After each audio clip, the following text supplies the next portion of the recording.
O fim está chegando. O pastor Natanael Rinaldi, descendo lá do seu prédio para vir à igreja, ele encontrou na calçada uma literatura que tinha em sua capa esta pergunta: o fim está chegando? E o pastor prontamente pegou essa literatura e se deu conta que é uma publicação A Sentinela, diz aqui, anunciando o reino de Jeová, datada de 1º de maio de 2015. É uma literatura da Sociedade Torre de Vigia. E aqui vem a pergunta de capa, na qual a literatura se propõe a responder: o fim está chegando? Pergunto agora ao pastor Natanael Rinaldi: esse grupo religioso, pastor, é confiável? Alguma vez as suas profecias se cumpriram, pastor? Não. A história que cerca este grupo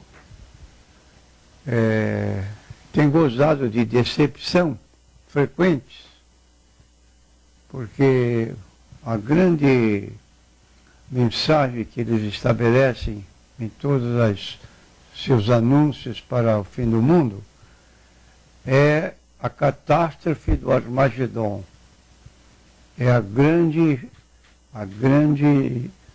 desgraça, que vamos assim dizer, ocorrerá no mundo. E certamente só um povo que está prevenido para escapar das circunstâncias adversas que advirão ao mundo em geral. Então, enquanto nós saímos de casa, em determinadas casas, para anunciar o que está escrito em Mateus, capítulo 28, versículo 19, quando Jesus disse: ide, fazei discípulos de todas as nações, batizando-os em nome do Pai, e do Filho, e do Espírito Santo, ensinando-os a guardar todas as coisas que eu vos tenho mandado, e eis que eu estou convosco todos os dias até a consumação dos séculos. Repetindo, Mateus 28, 19. Concomitantemente, no Evangelho que segue a Mateus, é o Evangelho segundo Marcos, no capítulo 16, versículos 15 a 16, nós lemos Jesus dizendo aos seus discípulos: ide, fazei discípulos de todas as nações, batizando-os em nome do Pai, e do Filho, e do Espírito Santo, ensinando-os a guardar todas as coisas que eu tenho mandado, e eis que estou convosco todos os dias até a consumação dos séculos. Ocorre que algumas pessoas, inadvertidamente, quando vem esse grupo religioso bater nas portas, admite que eles estariam pregando o Evangelho de Jesus Cristo em obediência ao que Jesus determinou. Na verdade, a mensagem é estranha, totalmente diferente. Não estão pregando Evangelho. Estão pregando: olha o Armagedon, olha o Armagedon. O problema, a Terra passará por uma hecatombe mundial em que este universo todo será desfeito. E as pessoas ficam nessa expectativa, até apavoradas com estas situações. Agora, o que nós observamos na Bíblia Sagrada é que quando se anuncia uma data específica para um acontecimento profético na Bíblia Sagrada, a Bíblia já prevenidamente, no livro de Deuteronômio 18, versículos 20 a 21, diz assim: quando o profeta falar em nome de Jeová, depende da tradução da Bíblia, ou em nome do Senhor, e tal palavra se não cumprir, nem acontecer assim, com soberba falou o tal profeta. Não tenhas temor dele, porque é um falso profeta. Repetindo, Deuteronômio 18, 20 a 21. Quando o profeta falar em nome do Senhor, uma palavra que eu lhe não tenho mandado falar, ou que falar em nome de outros deuses, o tal profeta morrerá. Se disseres no teu coração, como conhecerei a palavra que o Senhor não falou? Quando tal profeta falar em nome do Senhor ou em nome de Jeová, e tal palavra, se não cumprir, nem suceder como foi profetizada, com soberba falou o tal profeta. Não tenhas temor dele. É para recusar. Então nós queremos dizer aos nossos ouvintes que esse grupo, conhecido como Testemunha de Jeová, tem uma sede em Brooklyn, Nova York, e lá tem um grupo de pessoas chamado o Corpo Governante. É o corpo diretivo de todas as Testemunhas de Jeová em todo o mundo. Esse grupo de líderes religiosos publicou no decorrer dos anos muitas profecias que nunca se cumpriram. Por exemplo, tomar como exemplo a previsão feita pelo fundador Charles Taze Russell, de que o fim do mundo viria no ano de 1914, a evidência maior de que esta profecia seria cumprida e que nela Cristo passaria a reinar sobre a terra, é que se deu início da Segunda Guerra Mundial. Então, se via nisso um cumprimento da profecia bíblica que estavam anunciando. Mas nada aconteceu, a guerra não terminou na época em que se pensava que terminasse, logo em seguida veio a Segunda Guerra e assim uma sucessão.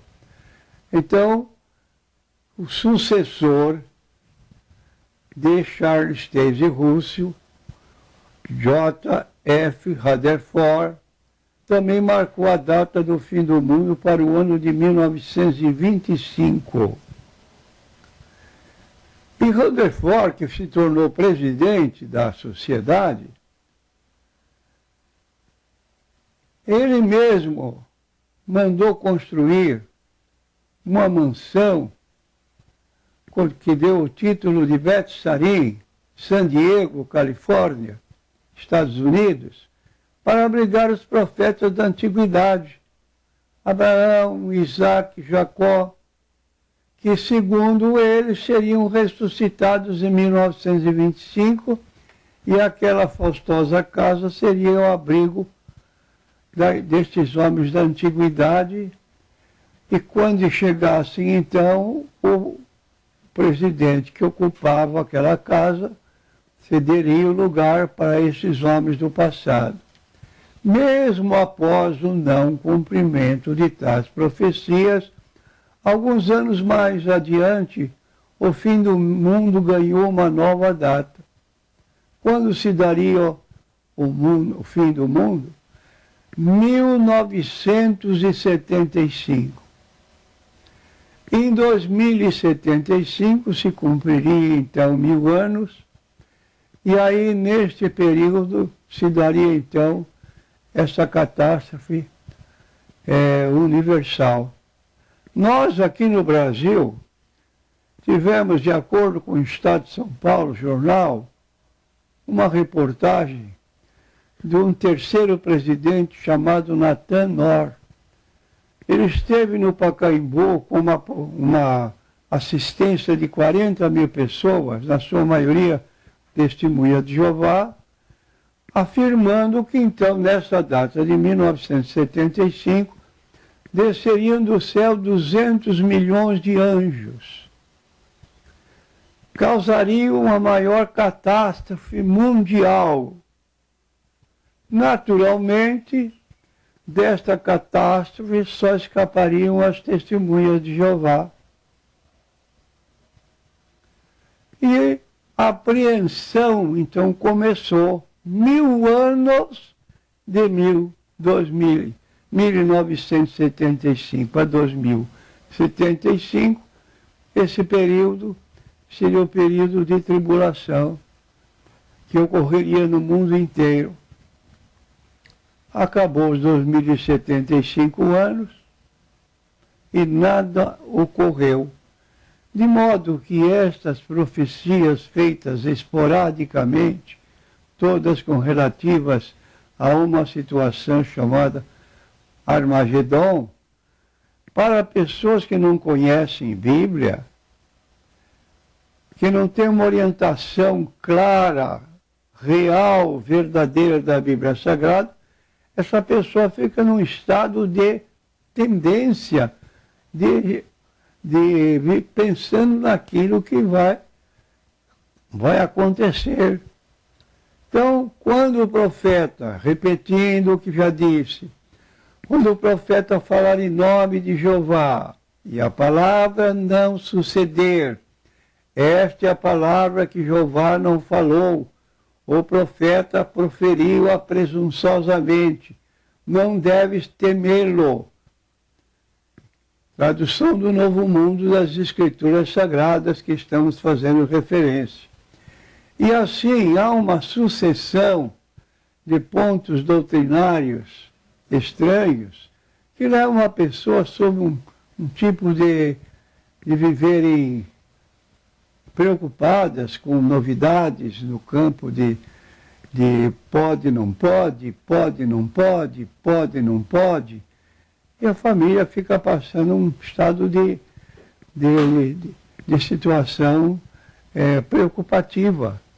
Então nós, como essa situação chegou para nós, por exemplo, estava na calçada, esperando que chegasse o carro com o nosso irmão, que havia prometido passar para me dar uma carona até a igreja. Eu fiquei surpreso quando vi a revista jogada, vamos assim dizer, na calçada, e o título, o fim está chegando. Despertou minha curiosidade, porque eu tenho conhecimento desses fatos periódicos que apresentam um evento catastrófico baseado na Bíblia e traz a pessoa em sujeição e depois tudo desaparece como se nada fosse dito. Então, cuidado com o falso profeta, aquele que proferir palavras em nome de Deus e o acontecimento não se der, saia de perto. Não é um profeta verdadeiro. E porque a Bíblia merece credibilidade. Porque os profetas que falaram em nome de Deus falaram com segurança e nenhuma das profecias bíblicas deixou ser falha. Todas se cumpriram. E o grande evento que nós crentes em Jesus Cristo estamos aguardando é a volta do Senhor Jesus Cristo. Mas nós somos muito leais à Bíblia Sagrada. Temos em Mateus capítulo 24 a 26, Jesus dizendo: daquele dia e hora ninguém sabe. Então não tem nada que marcar data. Daquele dia e hora ninguém sabe. De modo que nós estamos aguardando que o evento se dê, os sinais característicos que deviam preceder esse acontecimento, como Jesus disse, como foi nos dias de Noé, assim será na vinda do Filho do Homem e do fim do mundo. Comiam, bebiam, casavam, davam-se casamento, até o dia em que Noé entrou na arca, nem perceberam, veio o dilúvio e os levou a todos. É histórico o dilúvio? Houve a catástrofe anunciada? Sim. Então, aí está uma profecia bíblica cumprida. de modo que é preciso ter cuidado nesse particular. E Jesus pediu, recomendou, vigiai e orai, para que não entreis em tentação. Ouvireis falar de guerras, rumores de guerras, fomes, pestes, terremotos, nação contra nação, reino contra reino. Tudo isso são princípios de dores. Mateus capítulo 24 inteiro.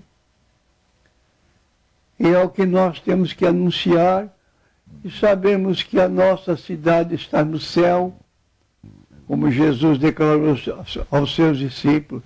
Na casa de meu pai há muitas moradas. Se não fosse assim, eu vou-lhe teria dito, vou preparar-vos lugar, e quando eu for e vos preparar lugar, eu voltarei e vos levarei para mim mesmo, para que onde eu estiver, estejais vós também. De modo que se nós lermos a palavra de Deus, dentro do princípio de hermenêutica, interpretação da Bíblia corretamente, porque a Bíblia com a Bíblia se interpreta. É regra de hermenêutica. Nós não vamos ficar decepcionados. E não tem para nós qualquer data que efetivamente marquemos como data de determinados acontecimentos proféticos. Respeitamos o que está escrito. Daquele dia e hora ninguém sabe. Logo, não vamos ser pessoas que queiram despertar um sentimento de valor de profeta de Deus e cair no ridículo. Meu prezado irmão, essa palavra é decorrente de um acontecimento que se deu aleatoriamente. Estava preparado para sair, para vir à igreja, e a revista Sentinela, bem na saída do portão de casa, ou do meu apartamento, bom, uma leitura que está aqui com esse título, O Fim Está Chegando, vou dar uma leitura, vou dar uma vista, saber o que diz aqui. Muito bem, pastor. Nós temos aqui uma pergunta da Sandra, que é lá do Jardim Melvi, em Praia Grande, é sobre o divórcio, pastor. Ela pergunta ao senhor se é possível uma pessoa que já foi casada, se divorciou, ela se casar novamente. Ela quer saber se a Bíblia permite, se isso é abominável, essa nova união após o divórcio. Nós temos aqui algo primeiro para esclarecer: se essa pessoa se divorciou antes de ter aceitado a Cristo como Senhor e Salvador, ou ela se divorciou já sendo crente, já sendo uma nova criatura em Cristo Jesus. Que aí existe o antes de Cristo e o depois de Cristo, não é, pastor? E a Bíblia declara no capítulo 19 de Mateus que o divórcio só, pelo menos no tempo de Jesus, e o que está escrito serve para nós hoje, só se justificava num caso de infidelidade conjugal por um dos dois cônjuges. Então, Jesus chegou a dizer, porque perguntaram, é lícito qualquer que repudiar sua mulher, não sendo por causa de prostituição ou adultério, como outra tradução declara, e casar com a outra, comete adultério, e o que casar com repudiada também comete adultério. Disseram os seus discípulos, se assim é, a condição do homem relativamente à mulher, não convém casar. Ele, porém, lhes disse, nem todos podem receber esta palavra, mas só aquele para quem foi concedido. Então, o que nós lemos aqui, qualquer que repudiar sua mulher, não sendo por causa de prostituição, de adultério, o que nos leva a entender, se houver infidelidade por qualquer dos dois, um dos dois, abre o campo para um novo casamento. Qualquer outro argumento para novo casamento está fora de propósito à luz da Bíblia Sagrada. E ainda complementamos que o certo seria aquele preceito que antigamente se ouvia dos pastores quando um casal de crentes chegava à igreja para serem abençoados. Depois da cerimônia, da celebração, o pastor desejava para os nubentes, até que a morte os separe. Então, o casamento não era para algum tempo, era coisa definitiva. Só a morte poderia separar um casal. E temos então em Hebreus capítulo 13, versículo 4, venerado, que significa respeitado, acatado, seja entre todos o matrimônio e o leito sem mácula. Porém, os que se dão à prostituição e aos adúlteros, Deus os julgará. E não vamos esquecer que neste livro de Hebreus, capítulo 13, há uma declaração contra a severidade de Deus em julgar as causas que se tornam pecados. Diz ele, tivemos nossos pais segundo a carne, e eles nos repreendiam. Não nos sujeitaremos muito mais ao Pai dos Espíritos para vivermos? Então aqui está uma colocação, e coloca o texto com esse final. Horrenda coisa cair na mão de um Deus vivo. Cuidado com a leviandade, levar o casamento em brincadeiras, casa descasa, como acontecia com os antediluvianos. Veio a catástrofe, 8 pessoas escaparam.